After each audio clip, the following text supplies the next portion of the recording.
Bueno, esta semana, por supuesto, nuestros candidatos a la presidencia, este grupo, por supuesto, de 14 personas que aspiran a llegar a través de distintas agrupaciones políticas, van presentándose poco a poco en nuestro programa para poder compartir con ustedes su pensar, sobre todo qué tienen en las propuestas de plan de gobierno y muchos otros aspectos que importan mucho a la ciudadanía guatemalteca. Y continuamos con esas entrevistas. Esta mañana vamos a conocer a quien nos acompaña hoy en nuestros estudios, sí, el presidenciable del Partido Todos, Lizardo Sosa.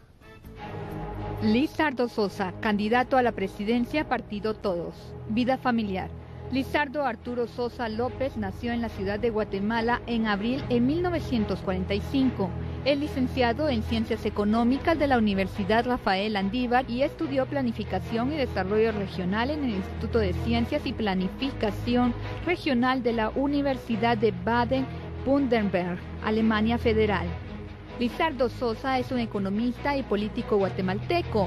Tiene una larga trayectoria en la administración pública, fue viceministro de Finanzas Públicas de 1985 al 86, ministro de Economía, secretario de Planificación de la Presidencia de la República, diputado electo por Listado Nacional del Partido Democracia Cristiana Guatemalteca, vicepresidente y presidente en funciones del Congreso de la República, presidente del Banco Central de la República en diversos periodos, 1989 al 90, 1993 y el más reciente 2000 al 2006.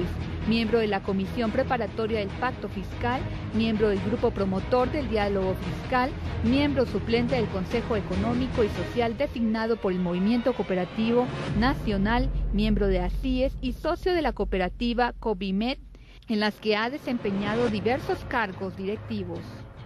Se desempeñó como presidente de la Junta Monetaria de 1989 al 90 y del 2000 al 2006.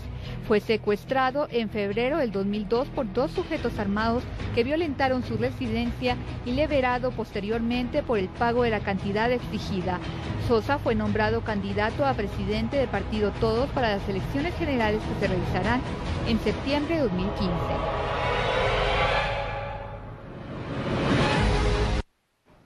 Bueno, presentamos al candidato que hoy nos acompaña entonces. Lizardo Sosa, gracias por estar con nosotros esta mañana. No, a ustedes las gracias por la oportunidad de ofrecer mi propuesta de gobierno en este canal. Bueno, y hablamos justamente de los tiempos de la campaña. ¿Usted esperaba realmente cuando ya se veía o se hablaba de otro personaje para que pudiera llevar el Partido Todos a la presidencia, que lo invitaran, formar parte de este proyecto de gobierno y el corto tiempo que tenía justamente para dar a conocer su propuesta y su persona como candidato? No, yo a principios de mayo, primera semana, no sabía absolutamente nada, ni idea de que iba a estar aquí con ustedes presentando este programa. De manera que tengo apenas 3 meses de estar en esta tarea política, la cual he asumido con mucha responsabilidad, respeto por la población, cariño por la gente.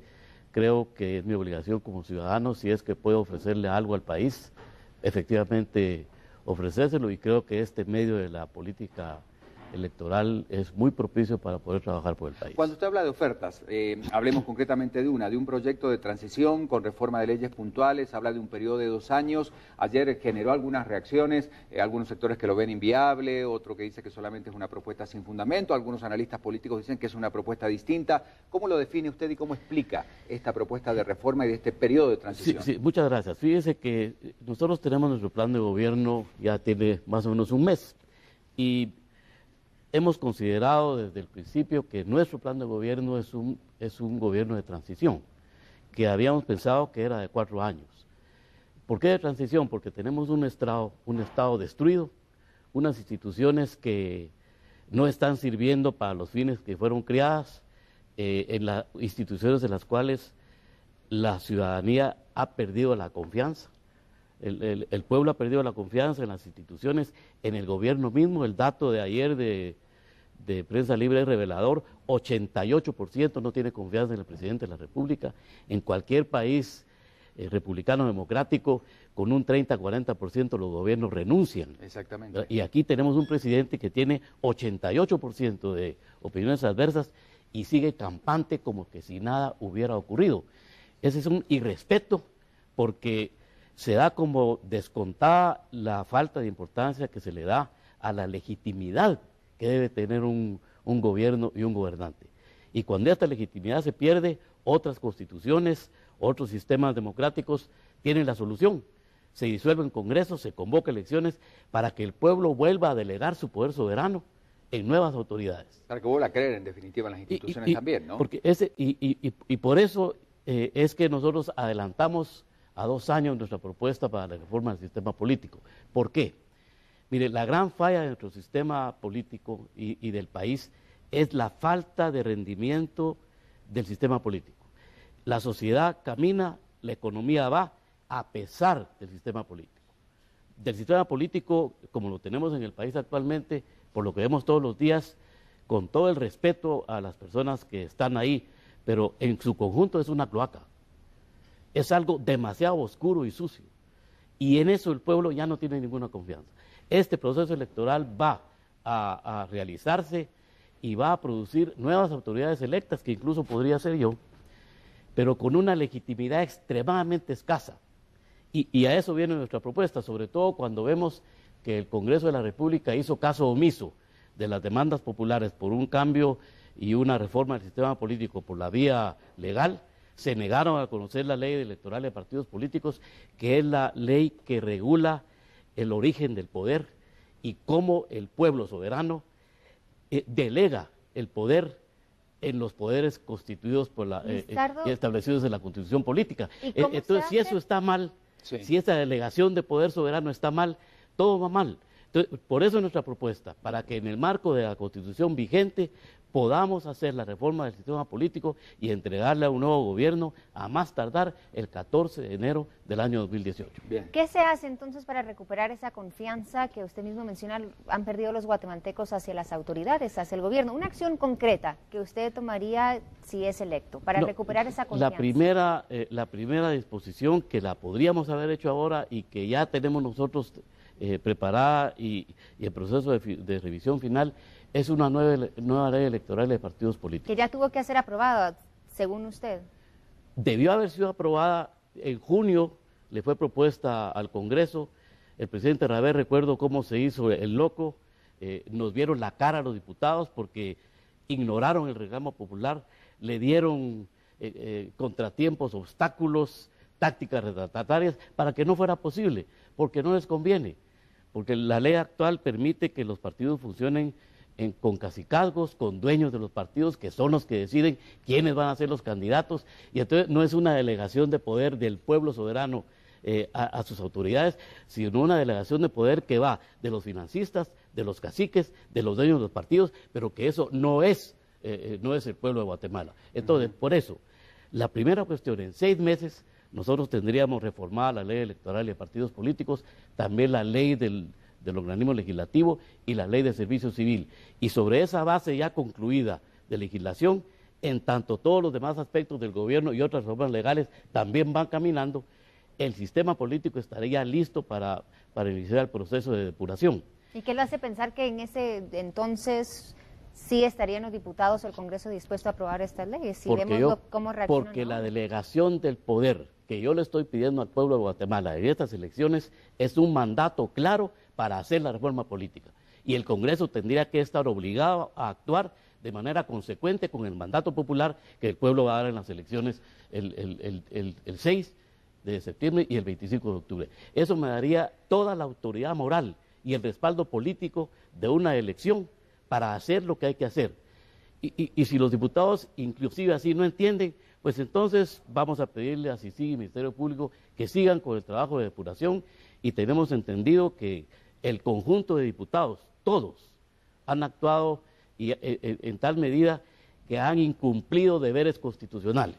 Y entonces se lo recordaríamos atentamente, pediríamos que las Cortes, que ya tienen el proceso en sus manos, resuelvan y declaren el incumplimiento de deberes de los diputados, y eso nos daría lugar para una actuación mucho más enérgica y firme contra aquellos diputados que puedan oponerse al cambio que el pueblo está reclamando y que nosotros nos comprometemos a hacer. Hablando de diputados, de la situación del Congreso de la República, usted en alguna oportunidad antes de aceptar la candidatura dijo, quiero saber quiénes van a ir también a la lista de diputados, yo no quiero presentarme con impresentables, valga la redundancia, usted lo dijo antes de aceptar. ¿Quiénes lo acompañan? ¿Qué tanto conocemos o cuál es la propuesta o la alternativa que puede ofrecer todos, no solamente con los cargos al Congreso de la República, sino el equipo de trabajo que a usted lo va a acompañar en el caso de llegar a ser electo presidente? Bueno, yo tengo como puntal de mi administración está el vicepresidente Mario Alberto García Lara.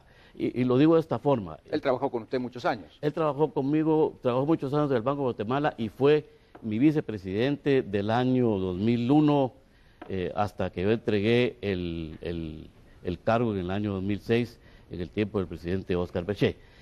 Esa es la cabeza del gobierno. Hemos estado conversando con diversas personas, hemos estado reflexionando, bajando listas. Necesitamos por lo menos 40 nombres de profesionales capaces y probos para poderlos nombrar en los cargos más importantes de la administración pública. ¿Portillo formaría parte de esos cargos o no en el caso que no sea inscrito como diputado? Él no estaría en el organismo ejecutivo sirviendo ningún cargo. Si es que es inscrito, que es otro tema que está ventilándose legalmente, él sería un diputado más. Claro, cuenta con mi amistad y cariño, pero como diputado va a valer tanto como los otros 157 ¿Y si no diputados queda como diputado? que van a ser.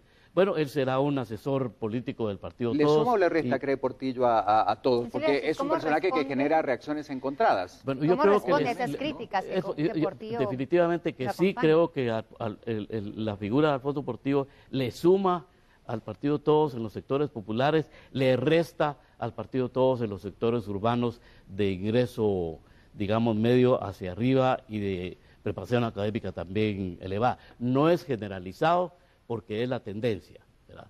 Y el régimen y el cálculo final de este efecto, desde el punto de vista electoral para el partido Todos, y creo que para la figura del candidato a presidente, es positivo, me parece, en materia de número de votos, lo cual está por probarse, porque lo que pasa es que se trabaja sobre la base de que la popularidad que ha exhibido el presidente Portillo en diversas encuestas durante el último año y pico, que esa popularidad es trasladable, endosable en forma de votos a los candidatos del partido Todos, en los que yo francamente también me incluyo.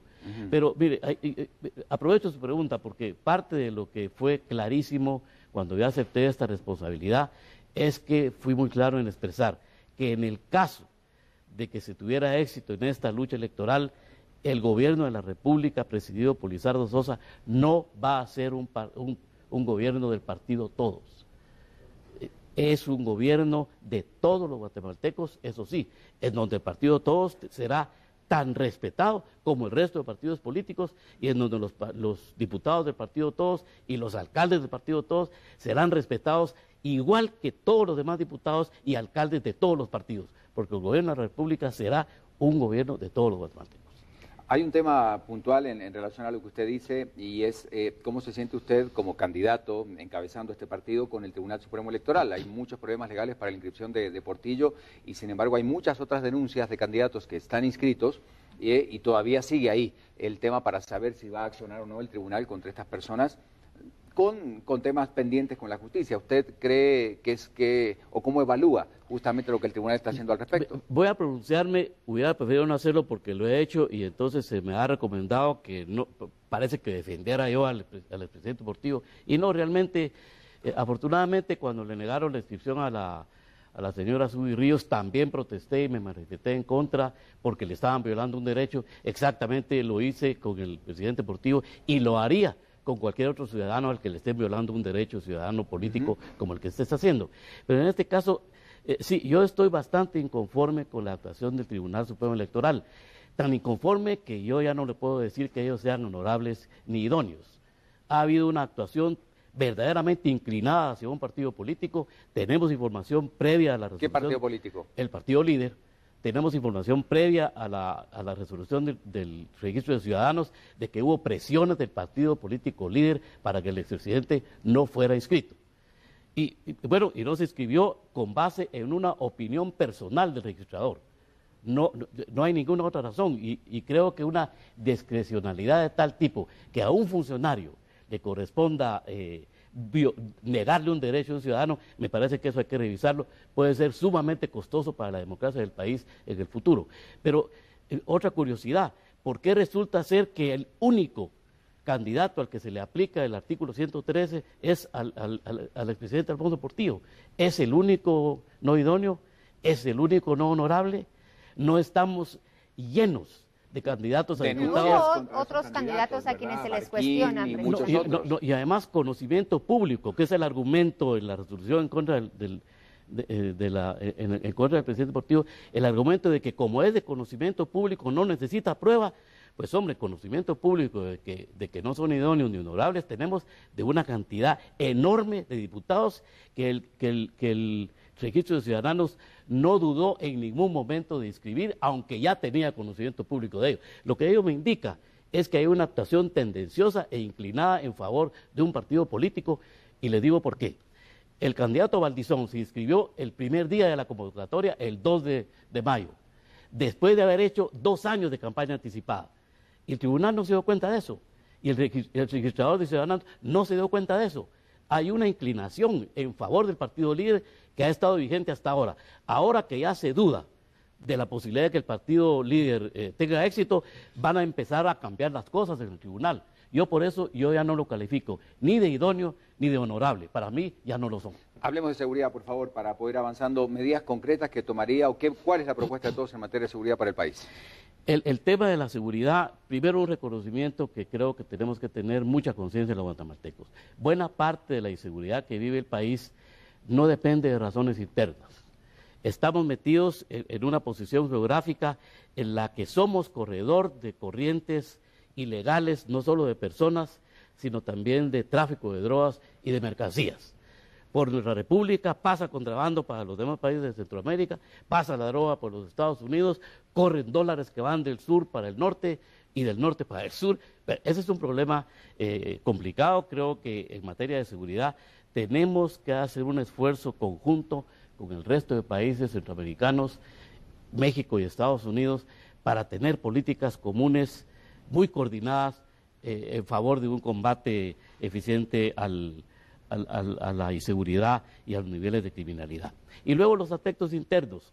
Creo que tenemos que primero darle una gran importancia a todos los aspectos relacionados con la prevención del crimen. Ahí tenemos que mejorar la economía, hay que mejorar las posibilidades de empleo, hay que dar posibilidades de desarrollo, hay que facilitar que las personas puedan emprender empresas. En el campo de la juventud no tenemos ningún servicio, apoyo, instalación que le permita a nuestros jóvenes tener alguna posibilidad diferente a estar en la esquina de su barrio pensando qué hacer y ser víctimas de quienes los inclinan al crimen. Deploro que, por ejemplo, las escuelas abiertas que había apropiadamente abierto el presidente Álvaro Colón fueron suprimidas en el gobierno del presidente Otto Pérez Molina. La única razón que me explicaban era que porque habían sido abiertas por el gobierno anterior. Entonces, ahí hay mucho que hacer. Hay que darle a los jóvenes posibilidades de deporte, de cultura, que aprendan artes de plásticas, musicales, áreas de capacitación hacia el trabajo, claro, para tratar de evitar esto.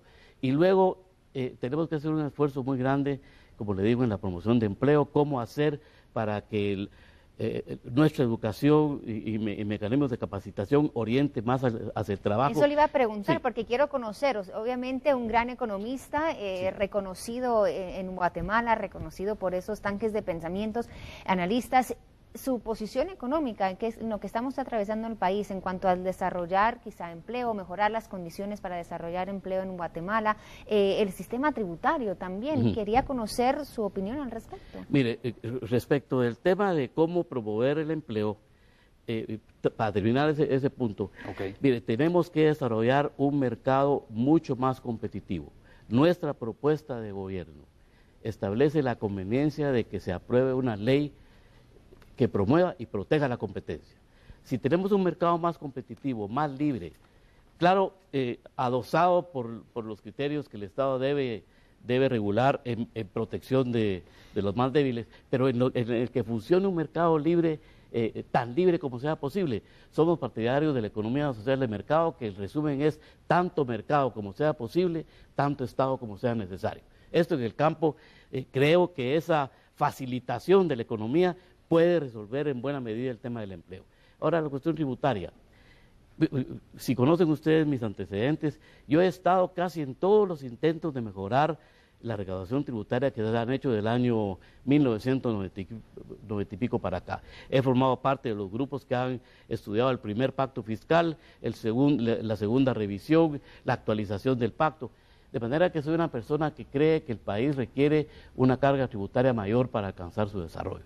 Ahora, si vamos a un gobierno que pudiera ser presidido por mi persona a partir del 14 de enero del año entrante, yo no tengo la autoridad moral para pedir más tributos. Eso le iba a preguntar, si estaría incrementando o creando nuevos impuestos. Pero si tenemos un Estado que ha permitido una corrupción galopante, campante, que se lleva cerca de 12.000 millones de quetzales en corrupción, ¿con qué autoridad moral yo le voy a pedir al pueblo de Guatemala que pague más impuestos?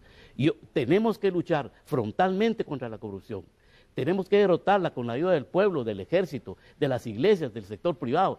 Vamos todos a combatir la corrupción y cuando tengamos resultados, tal vez al final del primer año, le vamos a pedir un esfuerzo adicional a la población. ¿De acuerdo de exonerar impuestos a ciertas empresas? ¿Cómo? ¿Exoneración de impuestos? No creo en que eso deba de ser, esas son parte de los privilegios que tenemos que terminar.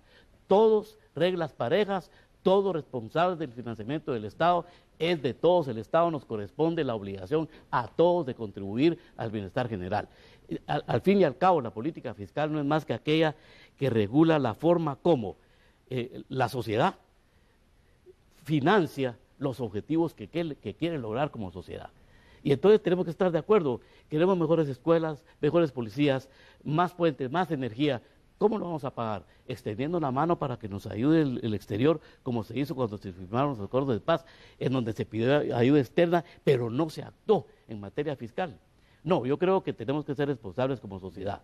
Es vergonzoso que esta función de CICIG, que está realmente ayudándonos a esta, incluso no sería posible un planteamiento de depuración del sistema político si no tuviéramos el apoyo de la CICIG, que eso tan importante para nosotros sea financiado con recursos del exterior. Bueno, usted ofrece financiar para trasladar los conceptos al Ministerio de Gobernación. Yo estoy en la disposición de asignar recursos para la CICIG directamente o al MP para que sea más capaz de recibir el apoyo de CICIG y para que se cumpla el traslado de capacidades de CICIG hacia el Ministerio Público y que CICIG salga de Guatemala cuando pueda decir ella y el gobierno, misión cumplida. ¿Y sabe por qué? Porque uno, donde está su corazón, ahí pone su dinero. Y nuestro corazón está con la lucha contra la corrupción. Y si CICIG ayuda para eso, ahí vamos a poner el dinero del pueblo de Guatemala que quiere que se luche contra la corrupción y que quiere que se depure el sistema político. Vamos a las preguntas de la calle, por favor. Ahora sí, tenemos un minuto para cada respuesta, luego pasar a redes sociales. Por favor, la primera pregunta al candidato que nos acompaña, Lizardo Sosa. En educación, en seguridad, yo le diría qué haría él. Educación es un tema importante, seguridad ya nos dio algunos elementos, prioridades en materia educativa. Mire, la situación educativa del país es lamentable, han habido progresos en los últimos lustros, ha sido un poco para atrás en este gobierno, pero mire, tenemos que ocuparnos de una serie de cuestiones tan importantes como, por ejemplo, hay que insistir en una mejor capacitación de los maestros. Tenemos buenos maestros, regulares maestros, malos maestros, son una consecuencia de la mala preparación que dan nuestras escuelas normales, o que daban, eso se ha pretendido cambiar para mejorar. Haríamos todo el esfuerzo porque realmente y efectivamente los maestros tengan una mejor capacitación. Está comprobado que el alumno entiende y capta mucho mejor de un catedrático o un profesor mejor preparado que de alguien no preparado. Y luego hay toda una serie de acciones que se pueden llevar a cabo para tratar de mejorar, por ejemplo, ese indicador de que vamos en el 5º año de educación promedio nacional y de que nuestros alumnos ni siquiera tienen clases los 180 días al año. Creo que ese tipo de temas nosotros debemos de nuevo convocar a los padres de familia para que tengan una participación activa en todo lo que ocurre en la escuela. Perfecto, vamos a escuchar la siguiente pregunta. Adelante. ¿Qué solución le encontraría él a la delincuencia? ¿Verdad? Porque ya veo que la delincuencia está muy desatada. Una acción concreta para combatir la delincuencia, extorsiones, que ayer vimos cobraron la vida de otros 2 pilotos. Tenemos conocimiento que el 80% de las llamadas de extorsión están saliendo todavía, hasta hace poco tiempo, de las cárceles del país. Es inaudito que el gobierno no haya podido tener éxito ni siquiera en evitar que las señales telefónicas salgan de las cárceles. Esa sería una medida muy concreta que debería estar dando resultados prontos y que tecnológicamente es posible. Para mantenerme en el minuto, ahí me quedo. Rol del ejército, dígamelo en 2 palabras. Yo creo que el ejército debiera estar a disposición de lo que el presidente de la República resuelva y cuando sea necesario su apoyo en medidas de seguridad interna debe prestar su concurso. Bien, siguiente pregunta de la calle, por favor. ¿Qué haría por la juventud? ¿Qué haría por los programas para un buen empleo? La juventud es una fuerza importante dentro del padrón electoral. ¿Cómo se conecta un candidato como usted y llega justamente a esa gran masa de jóvenes? Sí, un candidato de 70 años, ¿cómo se conecta con los jóvenes? No, dije eso yo, lo definí, no lo quise poner en términos de edad. No, pero lo quiero utilizar porque sí es muy importante. Mi profundo cariño y respeto a todos los jóvenes de Guatemala.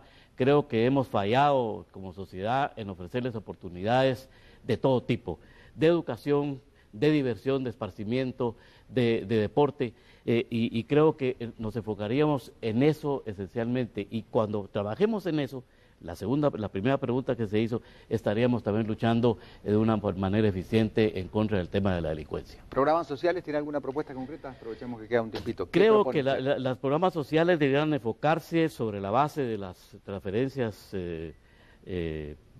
condicionadas. No creo en absoluto en los programas sociales como las bolsas solidarias o seguras. Creo que son una distorsión total de las políticas sociales, se han vuelto clientelares, no van a resolver el problema, se han repartido millones, cientos de millones en bolsas solidarias y nuestros niños se siguen muriendo de hambre y de desnutrición allá en donde ellos están, porque el gobierno no ha sido capaz de llevar la política de nutrición allá en donde los niños se mueren de hambre, ha venido a repartir bolsas solidarias a donde quiere comprar el voto para las próximas elecciones, y eso es una barbaridad casi criminal. Bien, una pregunta más, tenemos la última de la calle.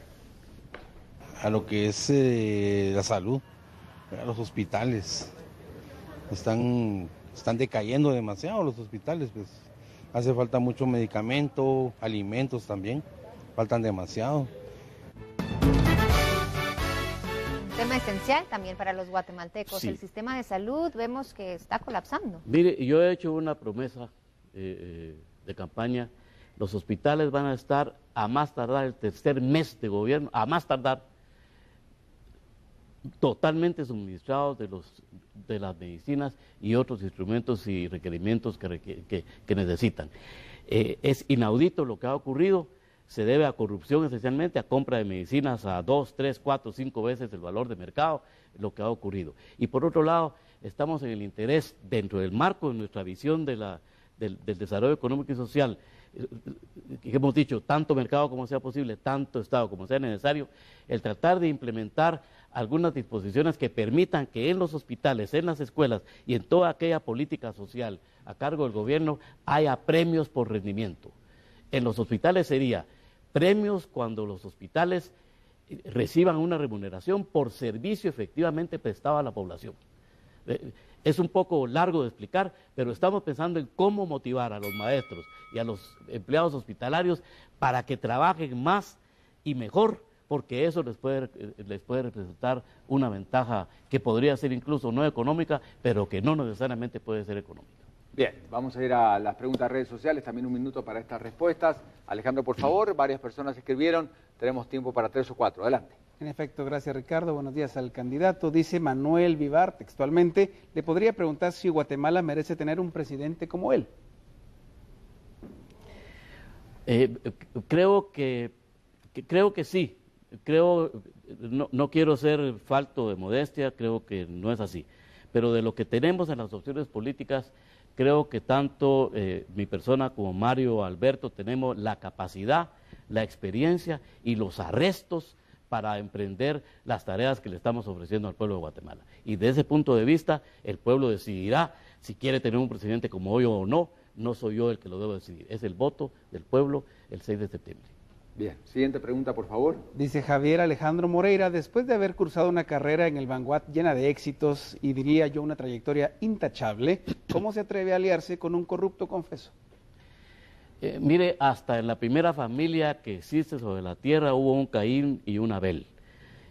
Uno no puede pretender meterse a la política en el marco de un lugar donde solo haya gente buenas, que te caigan bien, que te gusten. No, la política y la sociedad no es así.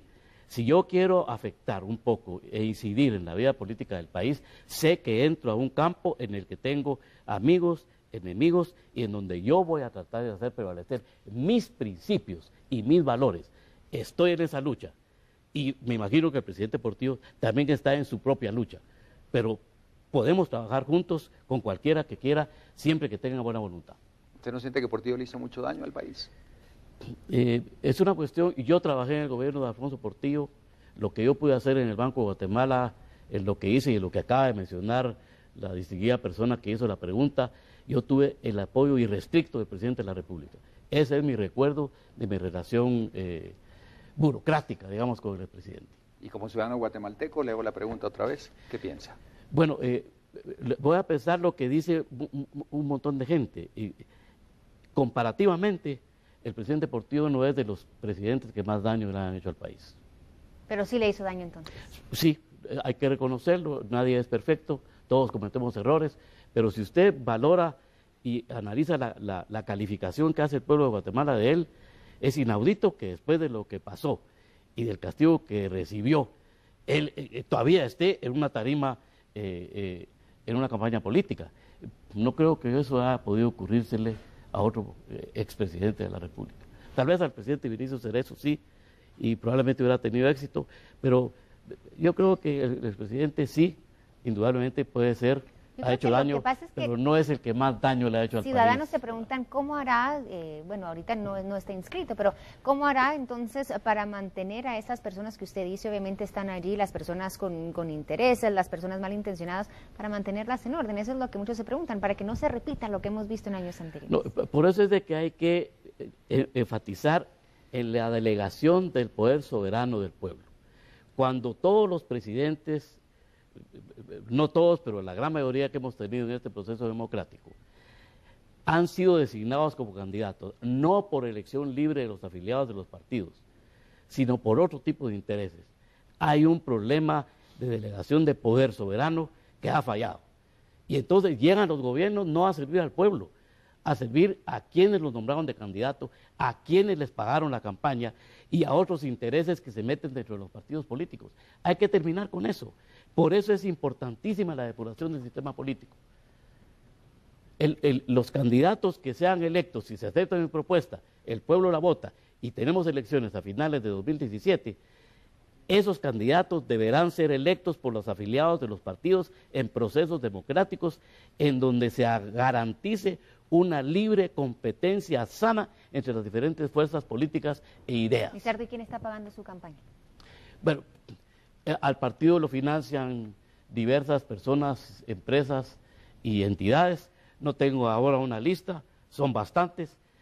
¿Con Gustavo Lejos hay alguna relación o no? Ninguna relación, yo lo he preguntado, no existe ninguna relación de Gustavo Lejos con el partido Todos. Bien.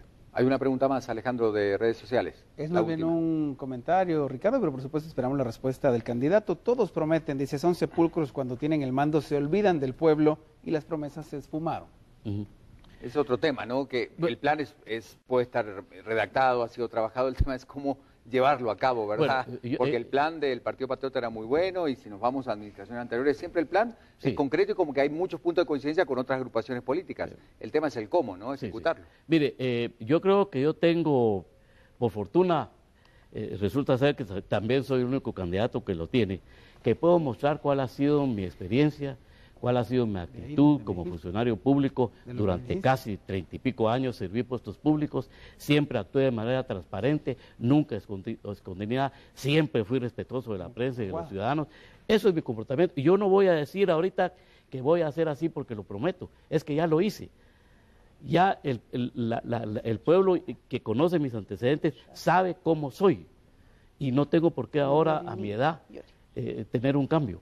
Eso es lo único que yo podría decir al respecto de esa ¿Cree que la pregunta? experiencia es necesaria? Hay muchos candidatos que hoy puntean encuestas que por primera vez están aspirando a la presidencia y que tampoco tienen un gran historial político en cuanto a gestión, ¿verdad? Además hay otra característica. Si uno ve los planes de gobierno que solo 4 o 5 partidos lo tienen, o las intenciones que algunos de los candidatos están presentando, son un conjunto de buenas ideas, pero no dicen cómo. Este plan de gobierno es realista y es factible. Y ya como fue calificado, es uno de los 2 únicos planes que dicen cómo se van a financiar. Esto no son promesas vanas. Es poco lo que ofrecemos, es una transición, pero se puede hacer. Bien, vamos a poner algunas imágenes en pantalla, María René. Me parece, sí, colocamos unas imágenes y en una frase breve o una pregunta quiero que nos diga lo primero que se le viene a la mente. Ok, adelante. La primera, el Congreso de la República. Una entidad básica para la democracia que debe ser depurada. La siguiente, por favor. Roxana Valdetti. Lamentable. Siguiente, sindicalistas. Todo mi respeto, pero debe someterse en todos los casos a una consideración sobre el bienestar general antes que sobre la defensa de sus intereses sindicales. Perfecto, vamos siguiente, con por favor. La sigue Iván Velázquez. Una bendición, todo mi apoyo para esa entidad que nos está realmente ayudando a ser una mejor nación, más democrática y más correcta. La siguiente, que está vinculada un poco a este gran movimiento que se ha generado desde hace meses atrás. ¿Qué piensa usted? Las manifestaciones contra la corrupción. Es una de las razones que me tienen como candidato. Es algo que yo acepté como crítica contra mi decisión de separarme del mundo de la política en el año 2006. Y yo creo que hice mal y creo que no se vale que los ciudadanos le demos la espalda a la nación. Y por eso yo estoy haciéndole frente a esta campaña electoral. Siguiente foto, la SAT. Otra entidad básica para las finanzas públicas del Estado. Hay que reformarla, hay que hacerla una entidad realmente eficiente. Puede serlo, lo fue durante algunos años. Lamentablemente se fue en esta corrida ingrata de los últimos gobiernos que la han corrompido totalmente. Perfecto, pasamos entonces a ver la fotografía del actual presidente, Otto Pérez Molina. Renuncia. Okay. Bien. Vamos con Y la última, Alfonso Portillo. Un amigo. Bien, ahora ya la última parte de la entrevista. Anitza, buen día, ¿cómo estás? Buenos días, Siempre atenta candidato. y tomando nota de lo que dicen todos los candidatos. La ¿verdad? verdad es que sí, para analizar mi futuro voto. Es una serie de preguntas en una palabra o en una respuesta muy corta. También queremos escuchar su reflexión al respecto. Si usted llegara a ser presidente de Guatemala, será recordado siempre por haber hecho sobre todo ¿qué? La reforma del sistema político. ¿A quién de la historia de Guatemala admira y por qué? Siempre he admirado a Atanasio Tzul, un indígena que siempre se consideró guatemalteco y que luchó por la independencia. ¿Cuál es su mayor fortaleza y su principal debilidad? Yo creo que mi fortaleza podría ser mi conformidad. Y es algo, mi fortaleza y mi paciencia le iba a decir, y mi debilidad que tiendo a querer las cosas muy rápido. Muy bien, muchas gracias. ¿Se bajaría usted el sueldo como presidente y sus funcionarios? Una pregunta que le hacemos a todos. No me va a creer, pero no sé cuánto gana el presidente ni cuánto ganan los funcionarios. Pero sí le hago la siguiente reflexión. Necesitamos a los mejores hombres en el gobierno. El sueldo del presidente podríamos considerarlo. Pero si yo quiero los mejores hombres en el gobierno como ministros, por lo menos deberíamos de mantenerle la remuneración que tenga actualmente o recurro a su espíritu de sacrificio para que sirvan el cargo, porque aún con los sueldos que se tienen ahora como ministro, las personas en las que estamos pensando tienen unos ingresos mayores que los que puede ofrecer desde el Estado. Yo creo que esa cuestión es una cuestión de considerar y estudiar. Muy bien, muchas gracias. ¿Está de acuerdo con la reelección de los diputados dentro del Congreso?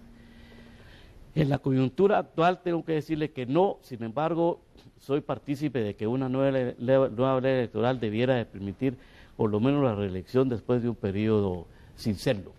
Perfecto. Y por último, ¿cuál es el libro que está actualmente leyendo o que haya leído recientemente? Recientemente Sigo leyendo el libro no me recuerdo del autor, que habla sobre el debate político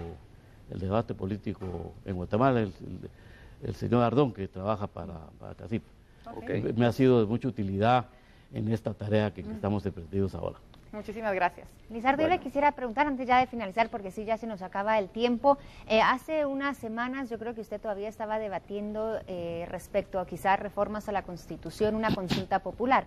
Conforme han avanzado los días, se acercan ya las elecciones, ¿ha tomado una postura más definida en cuanto a una consulta popular o una reforma a la Constitución? De hecho la propuesta de gobierno de transición implica el ir al Congreso a pedir una consulta popular que revoque el mandato del presidente de la República y del vicepresidente y del Congreso de la República para dar lugar a nuevas elecciones no generales, porque no habría elecciones de alcaldes, sino solo de presidente, vicepresidente y diputados, y eso significa que la consulta popular va a cambiar para ese fin específico los temas de la Constitución.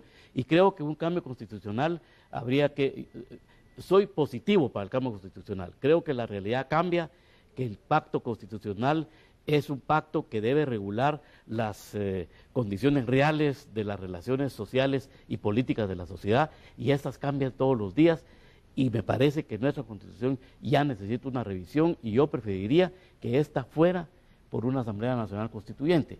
Lo que sí hemos dicho es que previo a cualquier consulta popular o Asamblea Nacional Constituyente, esto está escrito aquí, hay que reformar la ley electoral y de partidos políticos, porque hacer una consulta popular ahorita o convocar a una Asamblea Nacional Constituyente ahorita es darles a los mismos la capacidad de quedarse con la parte del yo. Sí. Muchas gracias por acompañarnos esta mañana, ha sido muy amable. Muchas gracias, señor Santander, muy amable por su atención y por la oportunidad de este programa. Gracias por su tiempo. Hoy con nosotros el candidato del Partido Todos, Lizardo Sosa, y mañana seguimos con las entrevistas. ¿Quién nos va a acompañar en este mismo espacio a la misma hora? La candidata del partido Viva. Una de las dos mujeres que se están lanzando a la presidencia de Guatemala, Suri Ríos, va a estar aquí en nuestros estudios. Ya sabe que desde ya puede dejar sus preguntas para esta candidata del partido Viva en nuestras redes sociales. Mañana, jueves 13 de agosto, Suri Ríos en los estudios de Viva la Mañana. Vamos a la pausa, ya volvemos.